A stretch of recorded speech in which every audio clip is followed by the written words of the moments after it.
Et invité exceptionnel, Jérôme, puisqu'on va pouvoir faire avec lui le bilan de la saison marseillaise. On est avec le président de l'OM, Pablo Longoria, dans Rotten sans flamme. Bonsoir, président. Bonsoir, Jérôme. Bon, comment vous allez? J'espère que vous allez bien. De toute façon, il n'y a pas de doute quand on voit les images de joie à la fin du match samedi soir avec cette qualification en Ligue des Champions. Comment se présente ce début de Mercato? Ouais, ça va bien, ça va mieux que vendredi, ça c'est sûr. Spécialement parce que c'était une soirée de très grandes émotions après un peu de célébration. Pour ça que les commences de la semaine aussi étaient un mix entre joie et fatigue. Mais maintenant, déjà focus pour commencer à travailler ces journées, ces semaines. C'est important surtout de penser à organiser le mercato. Alors on va en parler du mercato, effectivement, mais juste avant de parler des joueurs, Jérôme, il faut dire un mot quand même de Sampaoli. Toi, toute la saison, tu as loué son travail, tu as mis en avant ce qu'il avait amené à Marseille, et attention, il n'a plus qu'un an de contrat, Sampaoli. Oui, Pablo, moi, c'est vrai que c'est un homme et un entraîneur que j'adore par rapport à tout ce qu'il dégage et tout ce qu'il a amené aujourd'hui à Marseille. Vu qu'il lui reste, comme le disait Jean-Louis, un an de contrat, l'objectif c'est de le prolonger, non? Bon, c'est sûr que parler de Jorge Sampaoli, c'est parler d'un grand coach, un travail extraordinaire qu'il a fait pendant toute cette saison. C'est surtout important, non, de faire le bilan à la fin de la saison. On a déjà fait, on a beaucoup analysé toute la saison, les dernières semaines, toutes les choses qu'on a bien fait, toutes les choses où on peut améliorer, parce qu'il y a beaucoup d'autocritique à l'intérieur du club, parce que notre niveau d'exigence, c'est plutôt haut. Mais spécialement, l'intention du club, c'est toujours de donner de la continuité. Maintenant, c'est un moment du période de ces projets de l'Olympique de Marseille où on doit donner de la continuité, on doit chercher la stabilité, que c'est une chose difficile à trouver dans le football. Mais c'est surtout une chose importante pour nous de trouver de la logique dans la prise de décision, donner de la continuité, de la régularité. Donc vous avez envie de le prolonger? Jorge Sampaoli, c'est une personne fondamentale pour le projet. D'accord. Donc il faut qu'il reste le plus longtemps possible. Il faut qu'il reste. Et puis pour le séduire, il l'a dit dernièrement dans la presse, où certains ont pris ça comme un coup de pression, mais il a envie d'avoir un recrutement digne de ce nom pour améliorer l'équipe et surtout pas faire que de la figuration en Ligue des Champions l'année prochaine. Ça, c'est évident, spécialement parce que pour nous, c'est très important de avoir la compétitivité en Champions League. Il y a beaucoup d'écho, pardon. Il y a beaucoup d'écho. Allez-y, Pablo. Ça doit être mieux là. Ok. Pour nous, quelle était la question? Parce que sur les recrues, Sampaoli a mis comme un coup de pression pour avoir des recrues et vous avez dit c'est évident pour la Ligue des Champions qu'il y a besoin de recruter. Non, c'est surtout logique que pour nous, être compétitif en Ligue des Champions, c'est un des objectifs. On connaît la difficulté historique de tous les clubs français qui qualifient en Champions League d'avoir la régularité et jouer des compétitions entre les championnats. La Ligue des Champions, spécialement parce que le niveau d'exigence, pas seulement physique, mais surtout mental de la Champions League, c'est très important. Ça, c'est une des questions où la Champions League, il faut être bien préparé, surtout à niveau mental, pour être compétitif et chercher d'avoir une régularité aussi dans les championnats. Et pour ça, ça sera important d'avoir des joueurs à la hauteur de le niveau d'exigence du club. Ça ne me gêne pas. On peut dire tous les commentaires à dire on a besoin de recruter des meilleurs joueurs, on a besoin d'améliorer l'équipe. Ça, c'est normal. Ça, c'est humain. Et ça, c'est le niveau d'exigence qu'on a aussi à l'interne. Et ça, c'est le niveau qu'on doit se poser pour faire les projets de la prochaine saison. Pablo Longoria, le président de l'Olympique de Marseille, dans Rotten sans flamme sur RMC. Alors, avant de parler mercato et des joueurs en détail, il faut bien avoir en tête cette date du 9 juin, date à laquelle le tribunal arbitral du sport, dans le fameux dossier Pape Gay, donnera son verdict. Ça vous permettra de savoir si l'interdiction de recruter est suspendue ou non. Bon, on imagine quand même que vous bossez parce que vous venez de là, vous étiez directeur sportif, recruteur, donc vous travaillez sur plusieurs dossiers. Et il y a quelques cas importants, Jérôme, notamment Saliba. Tu en parles depuis longtemps. Saliba Saliba a dit à Marseille qu'il voulait rester. C'est une info RMC Sport de Florent Germain. Est-ce que vous discutez avec Arsenal pour obtenir son transfert définitif? On a eu beaucoup de conversations, non, pour analyser la saison de William Saliba, spécialement pendant les dernières journées, spécialement pour faire ce type de bilan, les choses bonnes qu'il a fait, spécialement parce que vraiment il a fait une saison extraordinaire, un des joueurs en Europe qu'il a joué un nombre de matchs les plus élevés. Ça, c'est une chose que c'est incroyable avec son âge, de trouver l'équipe de France. Et on a beaucoup discuté à l'interne, on a beaucoup discuté de qu'est-ce qu'on peut faire, quelles sont les possibilités de pouvoir continuer ensemble. Maintenant, c'est surtout en question de respecter son club, que c'est le propriétaire de son transfert. On a beaucoup respecté Arsenal et surtout, on doit remercier beaucoup Arsenal parce que c'est une équipe, c'est un club ami, c'est un club qui nous a aidé beaucoup pendant les dernières mercato, avec beaucoup des opérations et vraiment, on a une très bonne relation entre clubs. Après, peut-être envisageable, c'est question de se parler, c'est question de trouver s'il y a la possibilité de trouver un équilibre entre les différents clubs. Il y a la volonté du joueur, il y a la volonté des clubs, mais surtout il faut ici respecter Arsenal et les différents prendre des décisions qu'ils vont faire, spécialement parce que c'est un club ami. Oui, mais président, je veux bien de respecter Arsenal, mais est-ce que William Saliba, à travers cette déclaration, a pas montré aussi une forme de désamour envers Arsenal, qui lui a jamais fait confiance? Et s'il tient ce discours-là en disant je veux rester à Marseille, c'est aussi parce qu'il vous tend la perche en disant voilà, bah maintenant vous savez que ça coûte 30 millions, et là, certainement qu'il va falloir mettre la main à la poche si vous voulez que Saliba reste, non? Et naturellement, tout le monde il connaît les valeurs du joueur, non, c'est pas nous qu'on va découvrir le type de joueur que c'est William. Mais spécialement, toujours dans le football, il y a beaucoup de conversations, il y a la volonté des joueurs. Je crois aussi que c'est une question pour tout le monde, il faut respecter les clubs parce que finalement, Arsenal, quand ils ont pris William Saliba de Saint-Étienne, ils ont fait un grand effort économique pour un jeune joueur. Je crois que tout dans le football, c'est une question de respect et d'équilibre entre tout le monde. Oui, non, mais je comprends. Moi, c'était surtout insister sur le fait que est-ce que Marseille est capable de mettre 30 millions sur la table pour prendre Saliba si jamais Arsenal est d'accord? Je ne parle pas des chiffres, je ne parle pas des prix, il y a des différentes stratégies, il y a des différentes façons de faire des opérations, c'est surtout de bien trouver des accords et s'il y a des possibilités de pouvoir avancer. Dans le football, ici en France en général, non. Je comprends une chose qu'on parle beaucoup des prix de transfert. Les opérations sont beaucoup plus compliquées que parler seulement d'un prix fixe de transfert parce que ce n'est pas la même chose payer 60 millions d'euros en cash que payer 60 millions d'euros en 6 ans ou 7 ans. Alors Pablo Longoria, il y a très peu d'échecs dans la saison de l'OM cette saison. Il y en a peut-être un petit, c'est la cohabitation entre Sampaoli et Milik. Est-ce qu'Arkadiusz Milik peut rester une saison supplémentaire à Marseille? C'est un joueur qui a un contrat avec nous. C'est un joueur dans lequel on a eu beaucoup de conversations pendant la saison. On veut donner de la continuité la prochaine saison avec nos joueurs, avec les projets sur les mêmes joueurs qui nous ont portés à la C2e position. C'est important de donner de la continuité au groupe. Et comme je dis toujours, entre des personnes intelligentes, toujours l'équilibre, c'est possible. Moi, président, je voulais rebondir aussi sur le cas Camara. Parce que je vais vous dire honnêtement, mais ça me regarde, j'ai été contrarié de le voir signer à Aston Villa. Ouais, t'en as parlé hier. Parce que pour moi, Aston Villa n'est pas un grand club européen, loin de là. En Première Ligue, c'est un club de seconde zone. Voir un joueur comme Saliba, comme Camara, qui est quand même une valeur montante, une valeur très importante dans le projet de l'Olympique de Marseille, et puis maintenant bientôt un jeune international. Est-ce que vous n'avez pas des regrets sur le fait qu'il parte libre, oui, mais de ne pas avoir réussi à lui faire changer d'avis? Parce que pour signer à Aston Villa, alors qu'à Marseille, il y a la Ligue des Champions, il y a un contexte qui est quand même très favorable pour lui, il y avait moyen de le garder, non? Toujours dans la ville, il faut respecter les choix individuels. Non? Chaque fois que j'ai la question, pas seulement sur Boubacar Kamara, sur des autres joueurs libres, je dis toujours qu'il faut respecter les décisions individuelles de tous les joueurs. Ça, c'est mon point plus important. Il y a des regrets dans les clubs.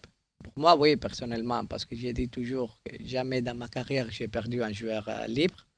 On a beaucoup discuté avec son entourage en offrant des différentes possibilités. Après, ça c'est clair, des choses. La choix individuel, la liberté individuelle de prendre des décisions, c'est toujours respecté. Même s'il faut rappeler une chose, et c'est compliqué dans le monde du football actuel et c'est en tendance depuis 2-3 saisons que vraiment de plus en plus on voit des joueurs formés au sein du club qui partent libre. Et ça, ce n'est pas une bonne tendance pour le football en général. Et c'est un objet de discussion entre beaucoup de dirigeants de clubs européens, spécialement parce qu'entre les dirigeants de clubs européens, on se parle. Et c'est une tendance que ça devient de plus en plus dangereuse. La deuxième question, et surtout, il y a une deuxième question importante sur Camara, que c'est la choix individuel. Et c'est une question aussi que vraiment, c'est un joueur qui était très investi sur les projets de cette saison. Il a fait un final de saison, même avec les risques de blessures, même les risques que prennent les joueurs qui veulent partir libre, que vraiment son niveau d'engagement et de performance sportive pendant les derniers mois de cette saison, c'était un des clés pour arriver à avoir nos objectifs. Ouais, bon après, président, ça c'est la conscience professionnelle. Vous l'avez ou vous ne l'avez pas. Moi, j'avais aucun doute sur le fait que Camara joue le jeu jusqu'au bout. Ça me paraît logique. Il a un contrat. Mais moi, c'était plus sur l'aspect, en effet. Alors, il y a l'aspect financier, il y a tout l'entourage, en effet. Et ça, c'est peut-être problématique pour le joueur. Mais c'est plus le projet sportif, moi, qui m'intéresse. Moi, je reste un passionné de football. Et j'imagine que, quand même, jouer la Ligue des Champions, jouer le haut du tableau de Ligue 1 avec un club comme Marseille, qui est ton club, aller à Aston Villa dans un club de seconde zone, tu vas pas jouer la Coupe d'Europe et tout ça. Le président il veut pas commenter malheureusement ce choix. C'est ça qui est incroyable. Mais bon, on va passer à autre chose parce que ça me contrarie. J'ai l'impression, ouais. J'ai une dernière question sur le dossier Camara. Est-ce vrai que son agent vous a appelé fin décembre pour vous dire que Camara ne partirait pas libre? Il y a une question que je n'aime pas parler des conversations individuelles et du contenu de toutes les conversations individuelles, plus qu'autre parce que je crois dans le respect entre les personnes, mais dans la vie, je crois dans la parole. Et ici, il y avait beaucoup de paroles données, pas respectées. D'accord, bon, on comprend alors. On a parlé de cette interdiction de recrutement pour l'instant avec le verdict du tribunal arbitral du sport le 9 juin. Est-ce que tout de même vous travaillez sur des dossiers? On a entendu parler de Mohamed Ali Chaud comme recrue, l'attaquant d'Angers. On a même entendu parler d'Alexandre Lacazette également. Qu'est-ce que vous pouvez nous dire sur ces dossiers-là? Bon, normalement, je n'aime pas parler des situations individuelles. C'est vrai que pour nous, le développement du mercato, c'est important, spécialement parce que on doit améliorer l'effectif, on doit être exigeant. Il y a des différents joueurs qui sont partis, qu'on doit remplacer, spécialement parce qu'on aimerait construire un effectif comme cette saison, un effectif court, pour provoquer une rotation des joueurs et que tous les joueurs il aient une participation active dans l'effectif. Mais notre objectif, c'est surtout de construire un projet logique avec des profils adaptés à Jorge Sampaoli. Depuis plusieurs semaines, on a commencé à travailler sur des différentes pistes. Spécialement, il y a des joueurs offensifs que nous sommes en train de chercher. Milieu du terrain, naturellement, avec le départ de Camara, il y a des situations en général qui sont évidentes.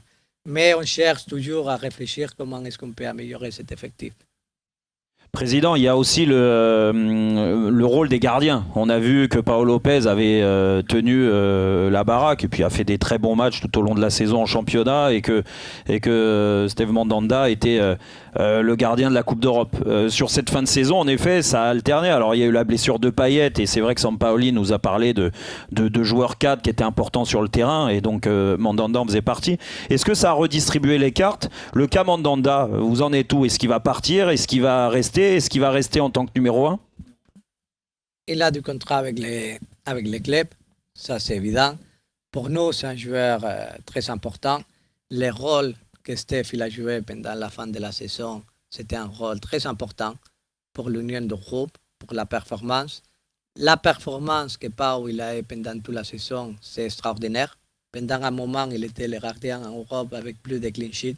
Il ne faut pas oublier ça, spécialement. Et c'est fier à l'intérieur d'un club pour nous. Et comme dirigeant, je suis fier d'avoir ces compétitions entre les gardiens, d'avoir des gardiens d'un niveau extraordinaire. Mais c'est surtout une question à réfléchir et c'est une question que c'est vrai. en général dans des discussions, que le rôle des gardiens et la gestion des gardiens sont des problèmes plus difficiles à résoudre dans le football actuel. Parce que si on parle il y a 20 ans, il y avait un rôle de premier gardien très clair et un rôle de deuxième gardien. Je crois que si on parle de 5 ans, depuis 5 ans, il y a un rôle que c'est plus difficile à expliquer entre les gardiens. Et dans beaucoup de clubs européens, spécialement de haut niveau, c'est très compliqué à faire ce type de gestion. On met un exemple, non? Et comme ça, on peut comprendre. Non, Inter de Milan. Ouais, Inter de mais Milan, avec Andanovic et Radu. Radu joue un match pendant toute la saison avec une erreur importante. Quelle est la meilleure gestion des gardiens dans un club de football? C'est difficile de répondre à ces questions maintenant. non, c'est difficile, président, mais on est aussi on est aussi en droit d'analyser ce qui se passe dans 90% des clubs. Bien sûr qu'il y a des clubs à part. Le Paris Saint-Germain, on a vécu une belle aussi cette année avec 2 grands gardiens. Donc vous, en l'occurrence aussi, vous me parlez de l'Inter, mais en majorité, il y a quand même un numéro 1 et un numéro 2 dans les grands clubs, non?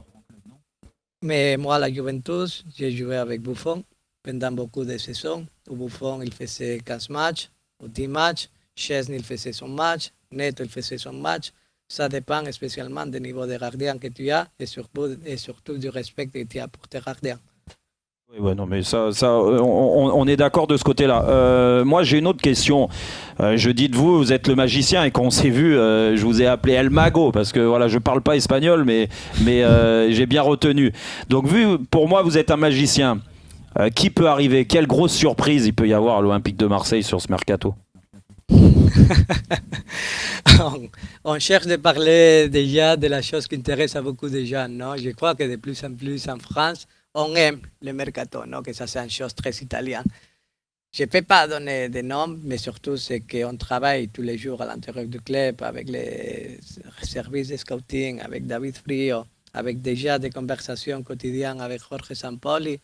C'est qu'on peut promettre que c'est beaucoup de travail pour faire une équipe avec des profils très adaptés à Jorge Sampaoli et de chercher d'augmenter les niveaux de cet effectif. J'ai une dernière question, on a commencé par lui, on peut peut-être finir par lui, concernant Franck McCourt.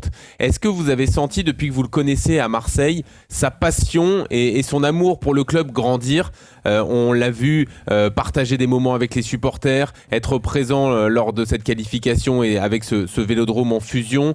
Est-ce que vous avez l'impression qu'il a envie de s'investir davantage à Marseille qu'à ses débuts? Vous êtes malin, Pablo. Vous l'avez fait venir le dernier match dans cet engouement et là, il n'a pas le choix que de remettre de l'argent dans le recrutement.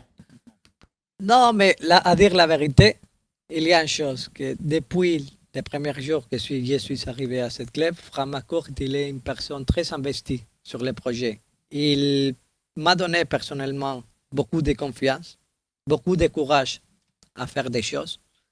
Et c'était lui, c'était pas moi, c'était lui qui voulait absolument venir au dernier match de la saison. Il voulait partager ces moments avec sa famille.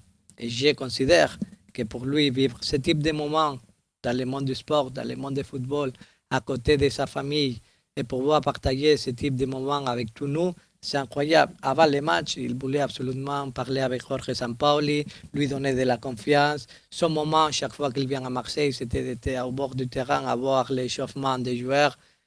Finalement, quand tu as un club de football, c'est pour passer des moments comme ça, vivre ce type d'émotion. Et je crois que son niveau d'investissement dans les clubs, il était récompensé pour soirées comme ça. Et moi, personnellement, comme président, je suis très content qu'il a pu vivre ce type d'émotions. Il a même fini à boire du champagne au pub le Red Lion. Ouais, c'est pas rien. Quand même. C'est pas rien. Non, on a vu qu'il y avait beaucoup d'émotions et en tout cas, il y a une vraie communion et c'est ça qui est bien dans votre staff. Vous êtes entouré de personnes comme ça. On a vu beaucoup de joie, des pleurs et tout ça sur cette qualification Ligue des Champions. Et très honnêtement, moi j'étais ému aussi à ma façon parce que je suis un passionné de foot et on vit du foot. On fait du foot pour vivre ces émotions-là, cette communion-là avec les gens. Donc moi je vous félicite déjà de ça et je vous félicite déjà d'une autre chose, c'est que tout au long de la saison vous avez quand même été très classe avec nous. Vous m'avez ouvert les portes à la commanderie, donc ça je vous en remercie aussi et je l'oublierai jamais. Et puis j'espère qu'on va renouveler ça l'année prochaine et vivre encore des bons moments avec vous. Merci beaucoup. On doit continuer à faire les mêmes choses, travailler dans la confiance avec nos joueurs nos supporters, notre staff, mais même avec vous, les journalistes, c'est une chose, tout le monde, on doit aller dans la même direction, dans le respect. Et toujours le respect pour Avec les médias. Merci beaucoup, Pablo Longoria. Merci beaucoup.